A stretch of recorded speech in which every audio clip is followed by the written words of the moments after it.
পরিবেশ বিষয়ক আন্তর্জাতিক সম্মেলনে বক্তব্য রাখতে গিয়ে তিনি এই আহ্বান জানান। এই সময় বিএনপি চেয়ারপারসন দেশের স্বার্থ সমুন্নত রেখে ভারতের সাথে সকল অমীমাংসিত বিষয় আলোচনার মাধ্যমে সমাধানের পরামর্শ দেন। আরো জানাচ্ছেন মইনুল আহসান।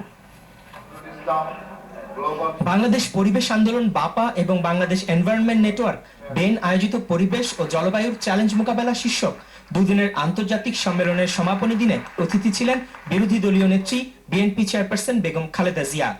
এতে বক্তব্য রাখতে গিয়ে বেগম জিয়া বলেন, মানব সৃষ্ট অত্যাচারে বিশ্ব আজ বসবাসের অনুপযোগী হয়ে উঠছে। আগামী প্রজন্মের জন্য পরিবেশ রক্ষায় এবং জলবায়ু পরিবর্তনের প্রভাব মোকাবেলায় জাতীয় ঐক্যমত্যের আহ্বান জানান তিনি। পরিবেশের বিষয়টি কোনো দলীয় এজেন্ডা নয়।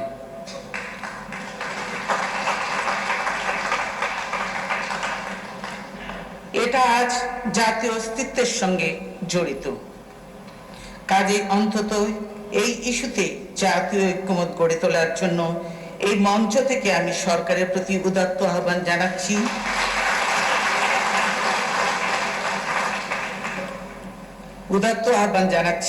আমরা সব রকমের সহযোগিতা দিতে তৈরি আছি।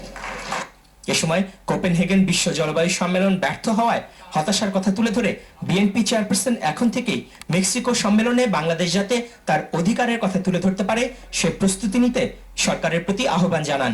এখন আমাদেরকে মেক্সিকোতে আগামী জলবায়ু শীর্ষ সম্মেলনের মুখ চেয়ে বসে থাকতে হবে বলে আরো অন্তত 1 বছর।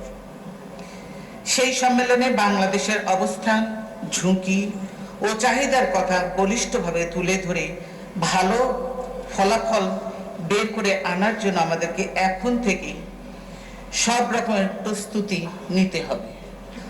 প্রতিবেশী দেশ ভারত নদী প্রবাহে বাধা দিয়ে বাংলাদেশের পরিবেশের উপর আগ্রাসন চালাচ্ছে বলে অভিযোগ করেন তিনি।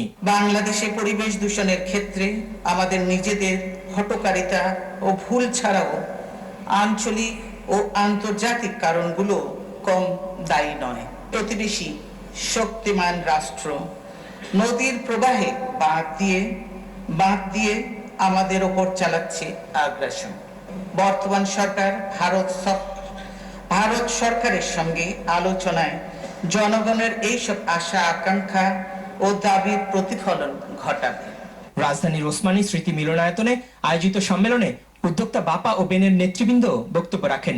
পরে পরিবেশ বিষয়ক চিত্রাঙ্কন প্রতিযোগিতায় বিজয়ী ক্ষুদে শিল্পীদের পুরস্কৃত করা হয়। মইনুল আহসান, এটিএন বাংলা, ঢাকা।